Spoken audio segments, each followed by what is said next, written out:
Hoy, may bisita pala tayo, hindi niya inaasikaso. Hoy, inanuhan nga pala kita ng bagong cellphone kasi kanina tinatawag na ng loba.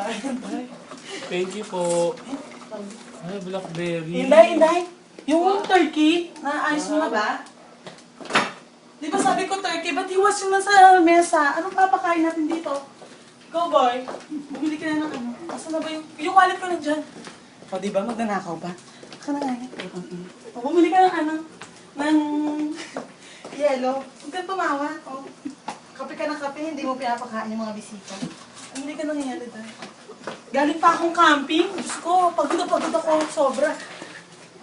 Ay na, ano nung, ba't si tatay, ba't nandiyan nakahiga? Ba't hindi pinapasok sa kwarto? Ininom mo na ba itong ano mo, Inday? Baka mahawa yung mga bata sa galis, ha? Yung kape. Ano ba ito? Ba't nandito yung ano yun? Ano ba yan? Ay, putang ina naman. Ano ba yan? Nakakabwisit. Saan ka galing? Ay, doon, ano lang, wala lang. Nag-get together kami ng mga Wala lang barkada. sa cellphone ha. Di mo lang Nakakapagod, di mo Diyos lang ko. ako makontak, binili mo na kaagad ako ng bago. Ilobat ka kasi, di ba? Ayan, binili kita. Pucho siya, hindi yan nalolobat. Ay, anong tawag dito? Hindi, itong shoes ko, pakilagay lang nandun sa ano. Bilan mo, Diyos ko, napakabagal mo. Puro ka, kayong dalawa, simula nung naging mag-asawa kayo, kayo pares katulong.